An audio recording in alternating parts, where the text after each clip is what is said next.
ndabasuhuje mu izina rya Yesu Uwiteka duhana umugisha. Peuple de Dieu, je vous salue au nom de Jésus-Christ, que Dieu vous bénisse. Mureke dushime Imana minota mike. Ndagushimye data wera yuko tubashishije kugera muri uyu mwanya. Ndakwinginze ngo umwuka wawe wera wuzure muri iki cyumba, kugira ngo data ukore ku mutima wa buri umwe wese, utubashishe kumva no kumvira no gushyira mu bikorwa ibyo twumvise, he kubarya bari wowe, ibyambaje mu izina rya Yesu. Amen. Imana ishimirwe uburinzi bwayo butangaje iduhozaho, twitwemere no kugera muri uyu mwanya tubasha guhumeka umwuka w'abazima n'ubuntu bugeretse ku bundi. Que Dieu, notre Dieu soit loué. Nous sommes vivants grâce à sa protection. C'est une grâce sur grâce. Tugiye gufataniriza hamwe ikigwa gifite umutwe uvuga ngo kuzimirira mu itorero. Nous allons nous entretenir sur la parole de Dieu qui a comme titre « Être perdu dans l'Église ». Umuntu abasha kuzimirira mu itorero. On peut être perdu dans l'Église, comme on peut être perdu aussi à la maison. L'Église est un foyer des enfants de Dieu.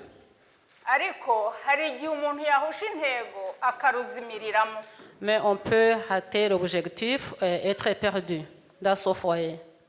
Reka dufatanirize hamwe kureba amagambo aboneka muri Yeremiya 21 umurongo waho wa 8. Ouvrez vos Bibles en Jérémie 21 verset 8. Yeremiya 21.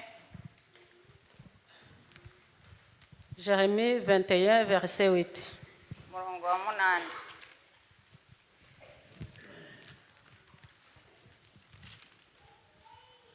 Umwanditsi yaravuze ati, kandi ubu bwoko uzabubwira uti uku nuko Uwiteka avuga ngo dore nshyize imbere yanyu inzira y'ubugingo n'inzira y'urupfu, mwihitiremo. Kuko byanditse nshyize imbere yanyu inzira y'ubugingo ngo mwihitiremo. Amahitamo yawe ku giti cyawe niyo yaguhesha ubugingo cyangwa ugahusha intego. C'est ton choix qui peut te permettre d'avoir la vie éternelle ou être perdu. Umuntu abasha kuzimira ari umubwiriza, abasha kuzimira ari umuyobozi w'icyiciro, abasha kuzimira ari umuririmbyi cyangwa umukristo usanzwe. On peut être perdu comme en tant que prédicateur, en tant que choriste, en tant qu'un chrétien. Byose biterwa n'amahitamo yawe. Et ça dépend de ton choix. Kuko ijambo ry'Imana ritubwiye ngo nshyize imbere yawe ubugingo n'urupfu wihitiremo. La parole de Dieu vient de nous dire que Dieu a mis deux chemins devant nous, à nous de choisir. Imana idushoboze kugira amahitamo meza tudahusha intego kandi twaraburiwe. Que Dieu nous aide à faire un bon choix, afin que nous ne perdions pas le but alors que nous avons été prévenus. Amagambo aboneka mu Kuva 32 umurongo wa mbere kugera ku wa 4. La parole de Dieu en Exode 32, du verset 1 à 4. Abantu babonye Mose atinze kumanuka wa musozi, bateranira kuri Aroni baramubwira bati, haguruka uturemere Imana yo kutujya imbere, kuko wa wundi Mose umuntu wadukuye mu gihugu cya Egiputa tutazi icyo yabaye. Aroni arababwira ati, mukature impeta z'izahabu ziri ku matwi y'abagore banyu no ku bikomo byanyu no ku maboko yanyu muzinzanire. Abantu bose bakatura izo mpeta z'izahabu zo ku matwi yabo, bazishyira Aroni, arazenda azishyira mu kintu gifite ishusho ashaka, azivanamo igishushanyo cy'ikimasa, baravuga bati iki nicyo mana yawe wa bwoko bwa Isirayeli we yagukuye mu gihugu cya Egiputa. Uwiteka dutabare. Que Dieu nous aide, qu'il nous vienne en secours. Kuko babonye ukuntu bavuye muri Egiputa n'ukuboko gukomeye. Ils ont vu la main puissante de Dieu qui les a fait quitter l'Égypte. Babonye ukuntu Farao yari yarabakoresheje ububata bukomeye. Ils savaient combien Pharaon les a rendus esclaves. L'esclavagisme difficile. Yabonye ikimenyetso cyashyizwe ku nkomanizo z'imiryango yabo, iby'Egiputa imfura zose zirapfa, zaba iz'abantu zaba iz'amatungo. Ils ont vu comment les enfants, les aînés de l'Égypte sont morts. Et comment eux, ils ont été sauvés à cause du sang qui a été mis sur les potons de leur maison. Ariko bo bararindwa ntibagira ikintu bapfusha. Mais ce peuple a été épargné. Kubera amaraso yari ku nkomanizo z'imiryango yabo. Grâce au sang qui a été mis sur leur hanteau de leur maison. Tuvuye kuri abo tukigarukaho. Amaraso y'igitambo cya Kristo ari ku nkomanizo z'imitima yacu. Si nous le sommes au peuple d'Israël et que nous voyons nous-mêmes, est-ce que le sang de Jésus est sur nos cœurs? Imana itugirire neza kugira ngo tubashe kwisuzuma. Que Dieu nous permette à nous examiner. Kuva ibice 12 umurongo wa 13 na 14 ndetse na 23. En Exode chapitre 11 verset 12 umurongo wa 13 kugera 14 ndetse na 23. Exode 12 verset 13 jusqu'à 14 et 23. Ayo maraso azabera ikimenyetso ku mazu murimo, nanjye ubwo nzabona ayo maraso nzanyuraho nta cyago kizabageraho ngo kibarimbure, ubwo nzateza igihugu cya Egiputa, kandi uwo munsi uzababera urwibutso, muzawuziririze ube umunsi mukuru w'Uwiteka. Mu bihe byanyu byose muzajye muziririza, ribabera itegeko ridakuka. Twaracunguwe, Kristo amena amaraso y'igiciro cyinshi ku musaraba atacumuye kugira ngo ducungurwe. Nous avons été sauvés. Jésus-Christ a versé son sang précieux pour que nous puissions être sauvés.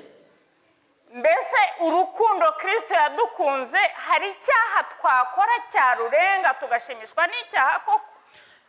Vu le sang précieux de Jésus qui a été versé pour nous sauver, est-ce que nous pouvons ne pas vraiment remercier le Seigneur en se trompant dans les péchés?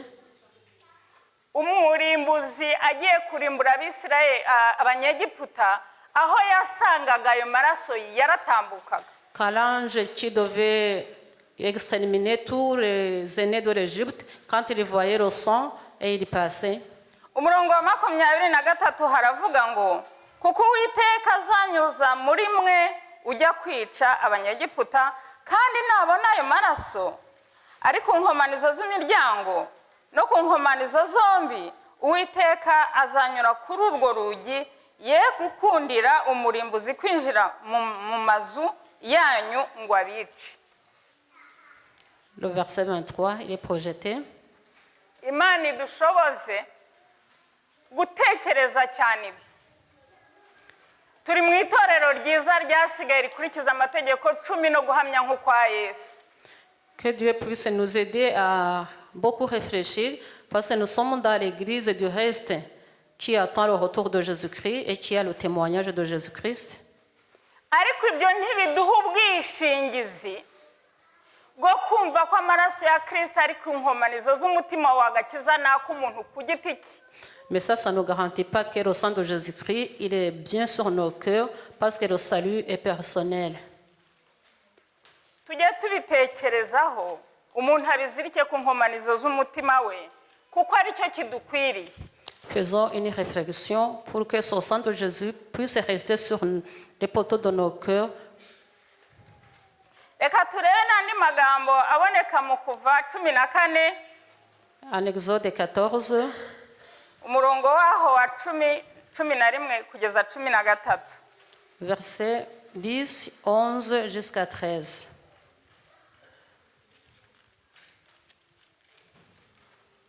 Aravuga ngo Il est écrit: Farawo abatuze Abisirayeli bubura amaso babona abanyegiputa bahuruye inyuma yabo baratinya cyane. Abisirayeli batakira Uwiteka babaza Mose bati nta mva zari muri Egiputa kutuzana ngo dupfire mu butayu, niki cyatumye utugira utyo kudukura muri Egiputa?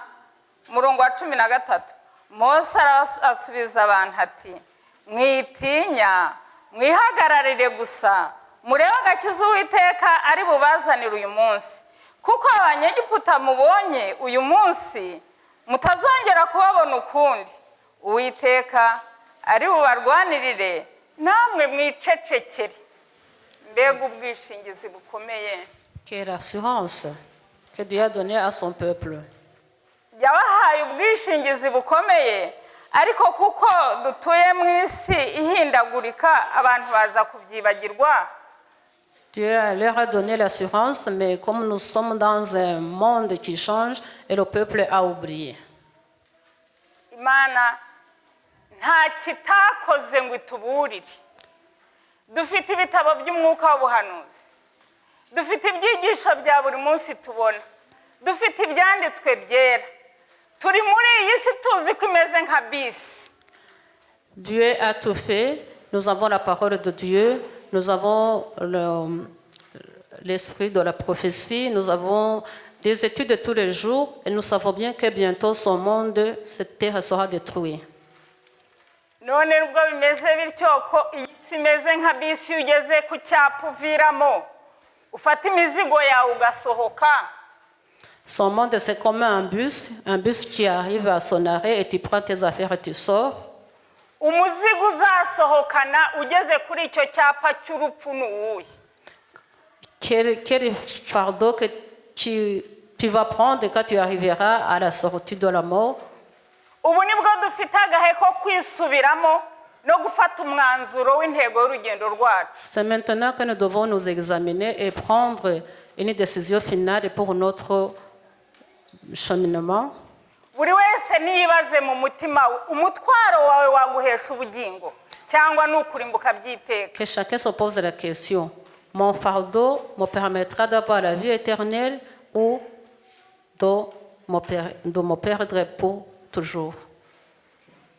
Uwiteka dutabare atubashisha amahitamo yacu bikitwa none kuko ejo sahacu. Que Dieu nous aide à prendre un bon choix, parce que demain c'est pas à nous, nous vivons aujourd'hui. Na mahitamo umuntu akicara azi icyo yicariye atari umutogoto w'inkono ahubwo ari ijambo rya nyirurugo. Chacun doit faire son choix. Amagambo aboneka mu Kuva 24 umurongo wa 3 haravuga ngo Mose araza abwira abantu amagambo Uwiteka yose n'amategeko ye yose yamubwiye abantu bose bamusubiriza icyarimwe bati ibyo Uwiteka yavuze byose tuzabikora. C'est Exode 24:3. Hanyuma Mose arogera arababwira ati Mose agenda yenda amaraso ayamisha kuri abo bantu ababwira ati ngaya amaraso y'isezerano Uwiteka asezeranye namwe nk'uko aya magambo yose ari. Tukibatizwa bajya bakoresha umuntu nk'indahiro ugashyira ukuboko hejuru ibyo bakubwiye ko ubyemeye. Avant de se faire baptiser, il y a une série de questions qu'on nous pose et nous levons la main comme quoi nous acceptons ces principes. twebwe tubasha kubyibagirwa ariko imana yo ntiyibagirwa. Nous pouvons oublier le serment, mais Dieu, il n'oublie pas. none ibyo twasezeranye twarabyubahirije cyangwa twaribagiwe? Tout ce que nous avons promis, est-ce que nous les avons observés ou nous avons oublié? Imana idutabare kugira ngo iturinde kwibagirwa amasezerano twagiranye n'umukunzi wacu. Que Dieu nous aide à ne pas oublier la promesse que nous avons faite à notre Sauveur. Umurongo igice cya 24 umurongo wa 8 nyine haravuga ko tudakwiye kwibagirwa, dukwiye kubizirika ku mutima wacu, ntituzibagirwe amasezerano twasezeranye n'Imana yacu. Ça c'est le verset 8 du chapitre 24 d'Exode.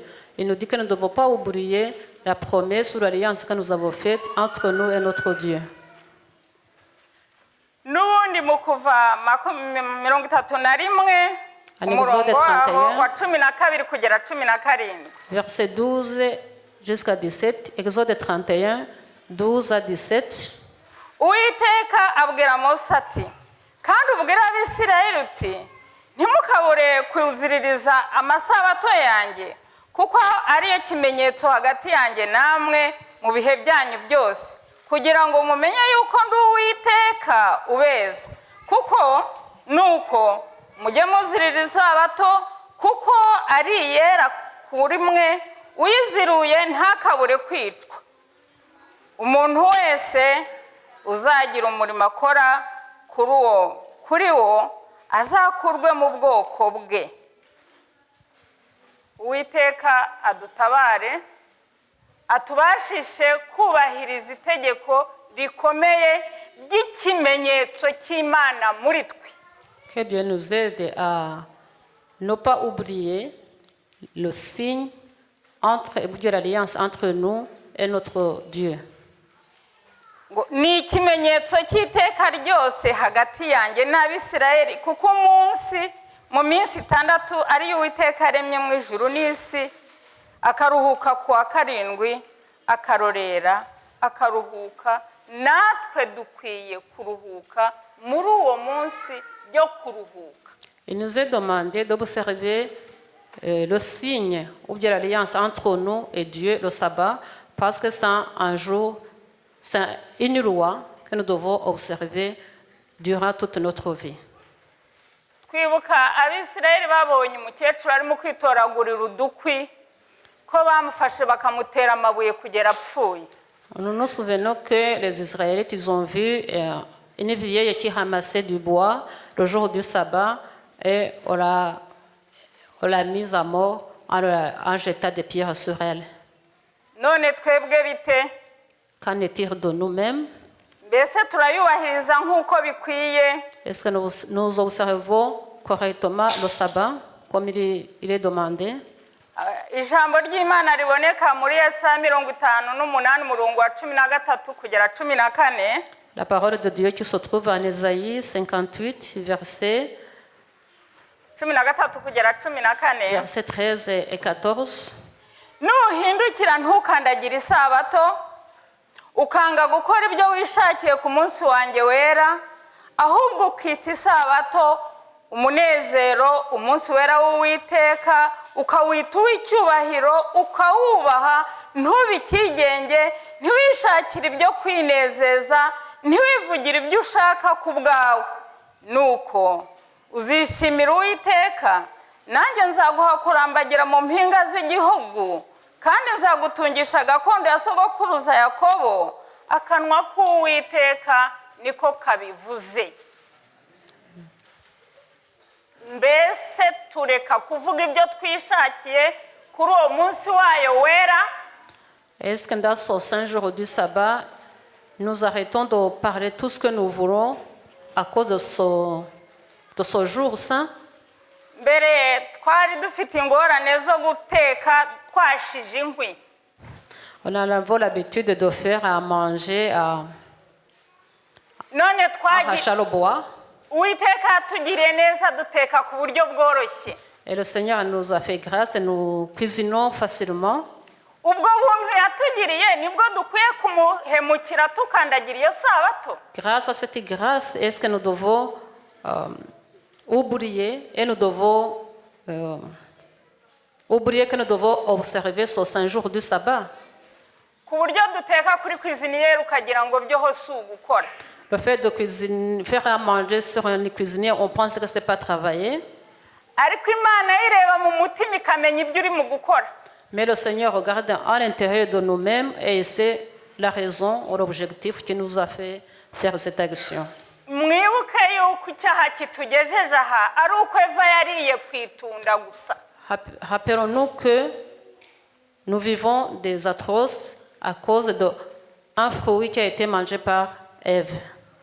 icyaha gitoya unanirwa gutsinda kizakurimbuza. Un petit péché qu'on n'arrive pas à vaincre nous mènera à la mort. ni ugusaba imbaraga ya Mwuka Muziranenge ngo iduhindurire imibereho. Demander au Saint-Esprit pour qu'il puisse changer nos vies. uru rugendo tugenda ntabwo rutworoheye. Ce voyage n'est pas si facile que ça. turwana n'umutwaro ukomeye wavuye mu ijuru, umugome ukomeye wavuye mu ijuru wabashije kumanura 1/3 cy'abamarayika. Nous sommes en combat avec un grand combattant qui est descendu du ciel avec un tiers des anges. we azi ijuru iryo ari ryo. Il connaît déjà le ciel, il a été. azi n'ingororano tuzabona uko ingana. Il sait aussi la récompense qu'on recevra. nicyo gituma akora uko ashoboye kose ngo atubuze kwishyikira. C'est pour cela qu'il fait tout son possible pour nous empêcher à y arriver. ku bw'ibyo rero twe gutekereza ko tubasha kumurwanya tujenjetse. Pour cela, ne pensons pas que nous allons le vaincre comme ça facilement. kugira ngo tubashe kumutsinda ni ukuba mu byanditswe byera, gusoma no gusenga twishingikirije imbaraga ya Mwuka. Pour pouvoir le vaincre, il faut sonder les Écritures, vivre les Écritures et être en prière. kuko aza ni ruto Il vient petit à petit ntuzamenye iherezo. et à la fin, on ne sait pas la fin. mu Kristo na byiringiro bagiye ku rurembo Siyoni. Le chrétien et l'espérance, quand ils allaient vers le Sion, bahuye n'umuntu wirabura wambaye ikanzu yera. ils ont rencontré un homme trop noir mais habillé en blanc. uwo muntu abonye bajugiriwe mu nzira babaza iyo bagana. Et l'homme, quand il les a vus un peu hésiter, il a demandé où ils allaient. ababwira ko nawe ajyayo ati nimunkurikire. Il leur a dit que lui aussi, il fait le même voyage. Il leur a demandé de le suivre. bagenda bazenguruka umusozi gahoro gahoro mu mayeri ye kugeza igihe baje kwibona bateye ururembo Siyoni ibitugu ariko yabazingiye mu mugozi.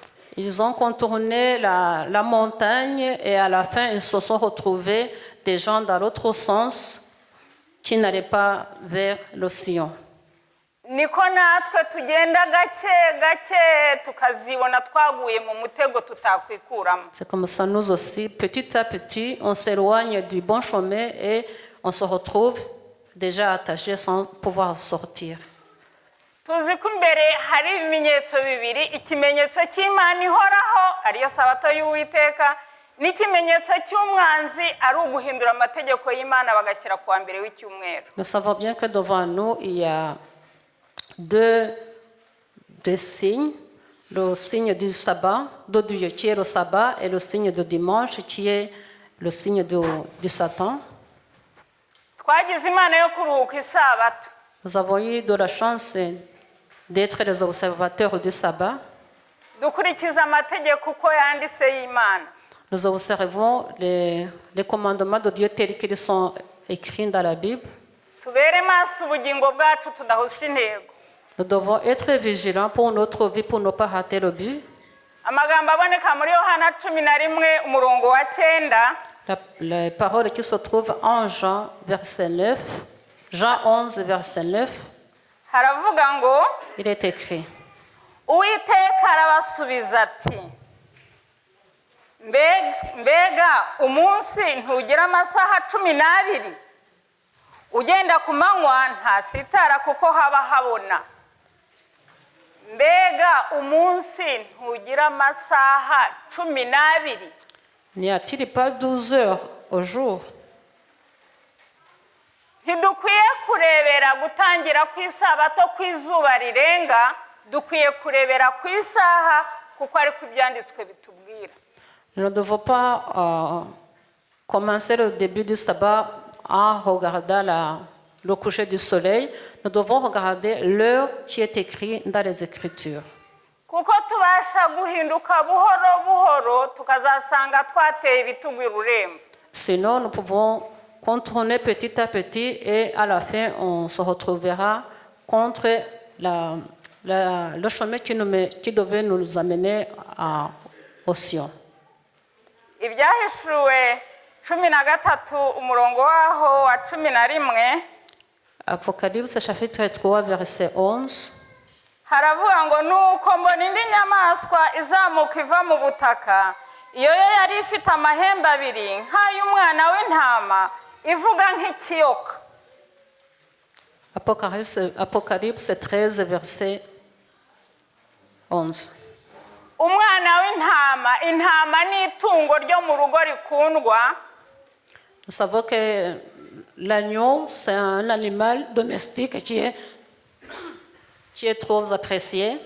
Ryitonda, rituza, ry'intangarugero mu burebeshejwe amaso. C'est un animal paisible.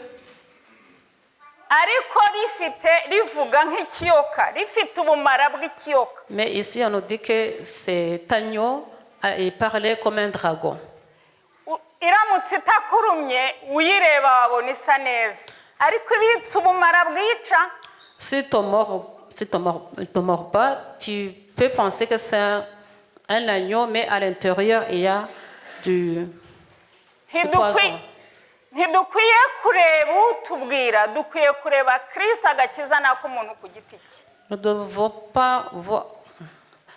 ne devons pas fixer nos regards sur quelqu'un qui nous parle, nous devons voir qu'est-ce que Jésus-Christ dit.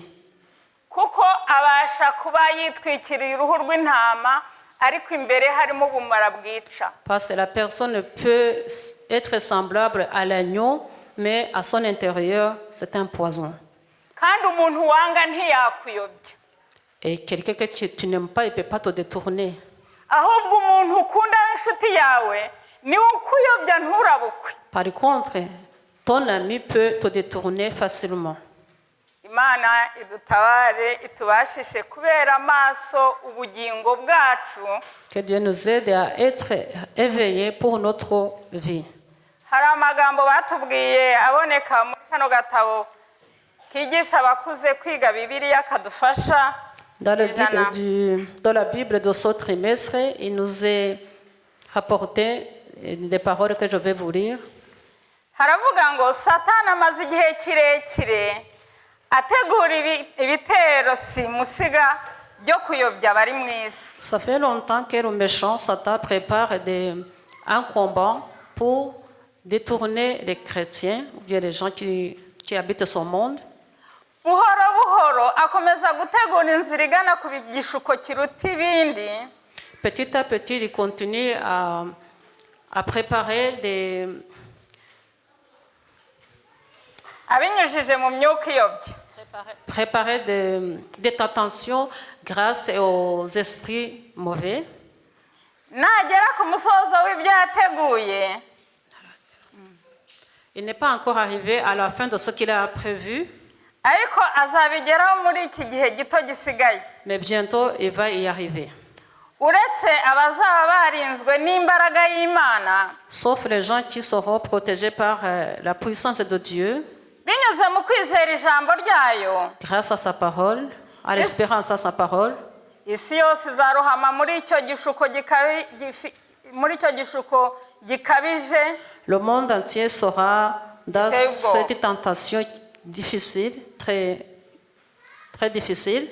Abantu bihutira gusinzira mu mutekano w'urupfu, Les gens qui s'endorment dans la sécurité qui mène à la mort, bazakangurwa n'urusaku rw'umujinya w'Imana. ils seront réveillés par par les bruits de la colère de Dieu qui va se verser sur cette terre. biboneka no mu gitabo cy'intambara ikomeye paje ya 396 na 397. Imana itubashishe kubera amaso ubugingo bwacu uyu munsi kuko ejo sahacu. Que Dieu nous aide à être éveillés pour notre salut, parce que demain n'est pas. Kugira ngo tutazagwa muri icyo gishuko arimo ategura kandi ageze ku musozo ararwana umuhenerezo. Pour ne pas tomber dans cette tentation qui est en train de préparer, qui est presque à la fin. Tugiye kurebera hamwe ukuntu umuntu abasha kuzimira kandi ari mu nzu. On va voir comment on peut être perdu alors qu'on est à la maison. Kubera ko igihe kigiye sindi bubisome byose. Faute de temps, je ne vais pas tout lire. Tureba amagambo aboneka muri Luka 15 umurongo wa 4 kugera ku wa 9. À Luc chapitre 15 versets 4 à 9.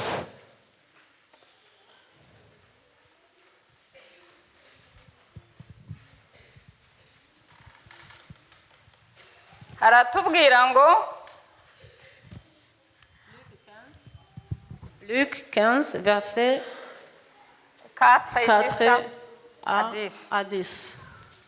Ngo amagare ya Farawo n'ingabo ze yaziroshye mu nyanja, abatwara imitwe yatoranije barengerwa n'inyanja itukura, imuhengeri habarenzeho. C'est Exode 15. C'est pas Luc. Mumbabarire.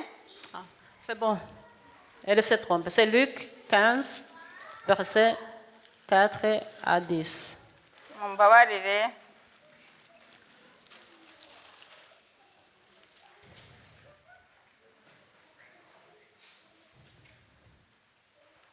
Haravuga wafite umutwe uvuga ngo intama yazimiye n'igiceri cy'ifeza cyabuze. Noneho ngo ninde muri mwe waba afite intama 100 akazimiza imwe muri zo, ntasige izindi 99 mu gasozi akajya gushaka iyo yazimiye? Nibura iyi ntama yo yamenye ko yazimiye, igeze mu kigunda iratamatama.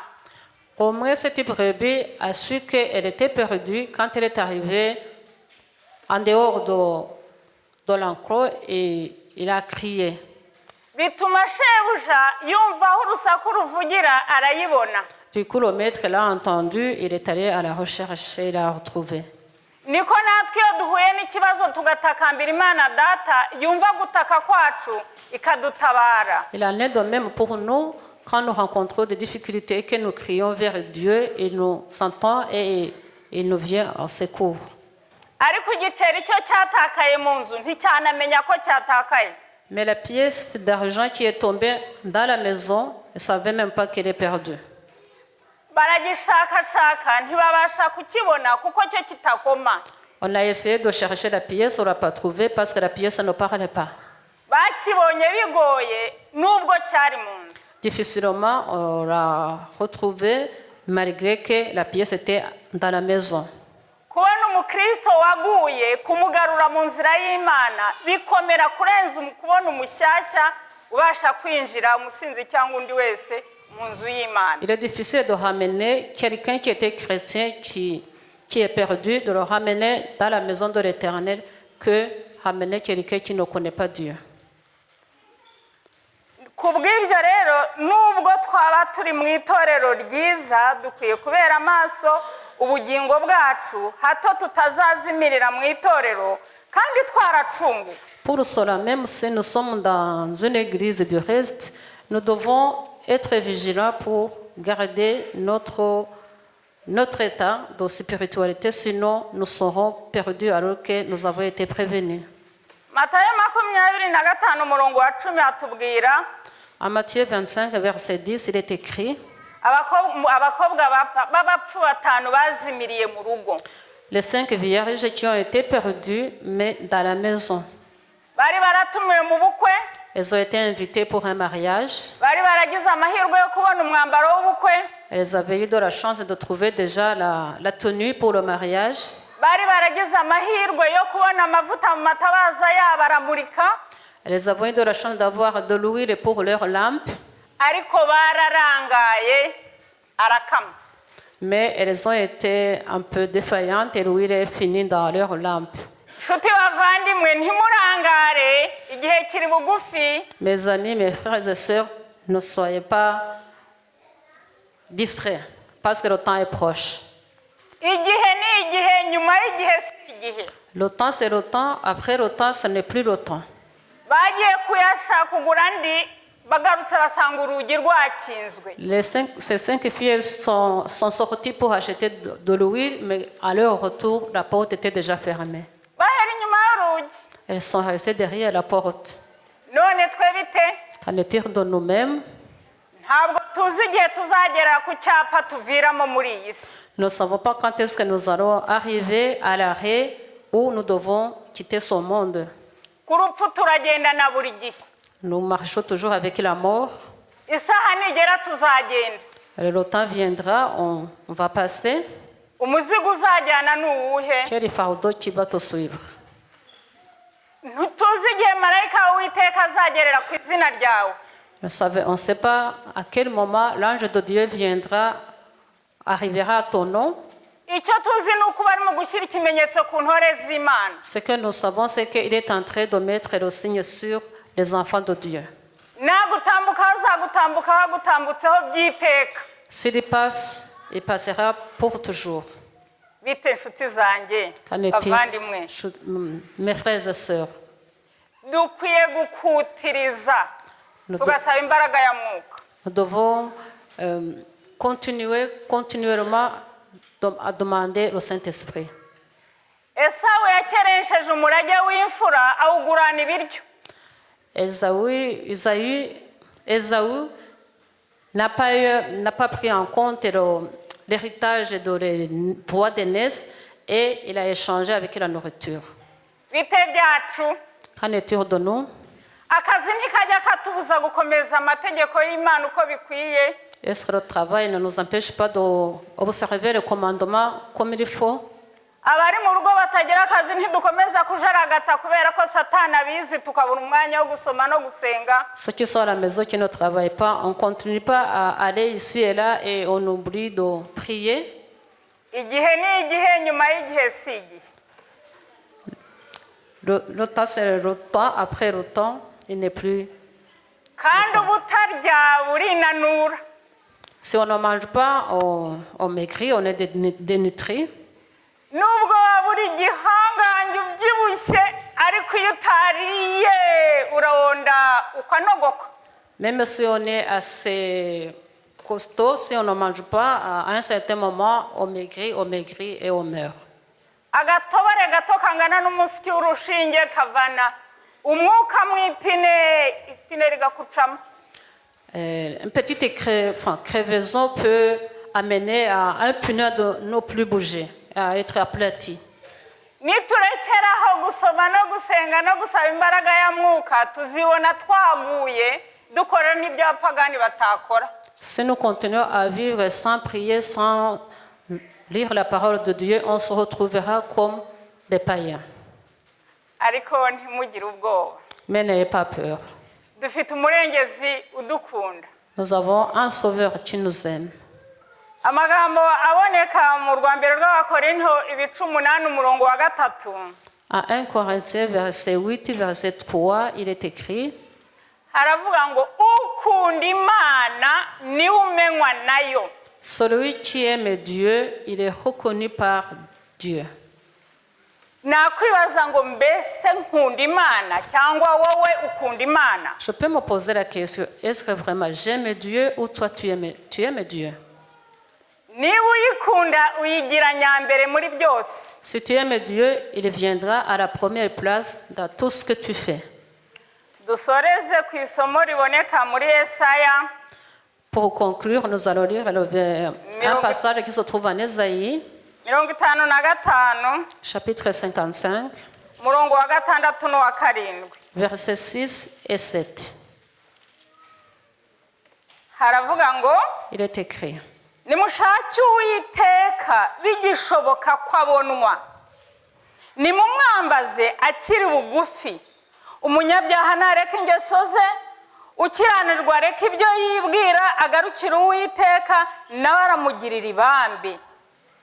Agarukira Imana yacu kuko izamubabarira rwose pe. Tugarukira Uwiteka bigishoboka kuko ni umunyebambe, ni umunyembabazi, aratubabarira.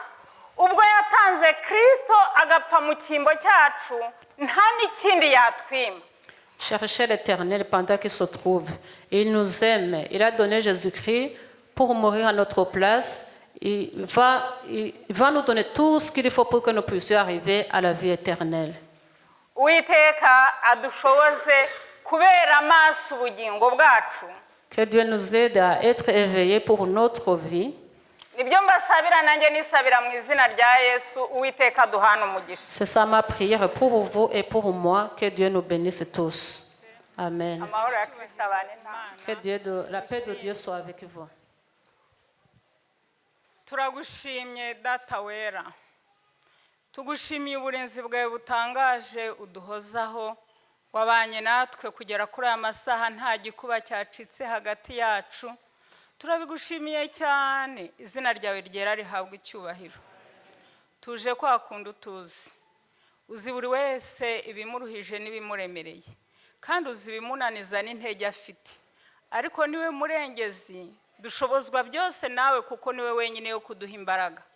Turasabye cyane kugira ngo buri wese muri twe yuzuzwe imbaraga ya mwuka ku rugero rukwiye, kugira ngo abashe guhangana n'aka kaga kari imbere katurindiriye, tutazarwanisha imbaraga zacu, ahubwo icyo gihe data ari imbaraga ya mwuka izadushoboza guhagarara dushikamye nk'uko yabashishije Danieli na Saduraka na Meshaki na Abedenego, bakemera no kujya mu itanura ry'umuriro kugira ngo bagusuzuguze bakora icyaha. Aba ariko natwe Mana uturinde ikibi n'igisa n'ikibi cyose, tube twakwemera no gupfa aho kugira ngo tujye mu cyaha, kuko ni iki gifuniko cy'umubiri tuba dupfushije, ariko ubugingo ari butaraga ari bwo buzabona Imana imbona nkubone, kuko umwuka wawe nicyo kibitsanyo twabikijwe. Umaze kurema umuntu hari ibumba rirambaraye hasi, wamuhumekeyemo umwuka w'ubugingo, icyo nicyo kibitsanyo tubikijwe. Turasabye cyane kugira ngo twe kwita ku mubiri, kuko n'igitaka cyavuye mu butaka kizasubira mu butaka uko byagenda kose, kereka abazasangwa bari maso bagahindurwa mu kanya nk'ako guhumbya nyaguhora ku ngoma. Utugirire neza kugira ngo twite ku kibitsanyo twabikijwe, kizatuma tuzabana nawe ubuziraherezo. Umwanzi watumanukiye afite ubukana bukomeye, wabashije guhangara Yesu amaze iminsi 40 n'amajoro 40 atarya atanywa, asaba imbaraga y'umwuka. Satani agatoga kamusanga kugira ngo abashe kumucumuza. Mana twebwe turifiseye, ariko ushimirwe yuko turi mu burinzi bwawe. Data uhoraho, ukomeze kudukomereza mu gituza cyawe, twiringiye tudashidikanya ko nta cyatugobotora mu biganza byawe. Ndasabye cyane Mana ngo abaje hano bose ubahereze umugisha, abatabashije kuhagera ubagemurire mu buryo bwa mwuka, abato n'abakuze, kugira ngo nk'uko watugiriye ubuntu bwo guhurira aha, utwemerere twese tuzagira amahirwe yo guhura imbere y'ubwiza bwawe, aho tuzibagirwa gupfa, gupfusha, gupfakara, kurwara, imiruho n'imihati twahuriye nabyo muri iyi si tukabyibagirwa, tukazibanira nawe ubuziraherezo, aho tuzaba by'iteka ryose. Ibyo byose twarabyibagiwe, ubidushoboze turakwinginze, kuko tubyambaje mu izina ry'umucunguzi wacu Yesu Kristo. Amen. Amen.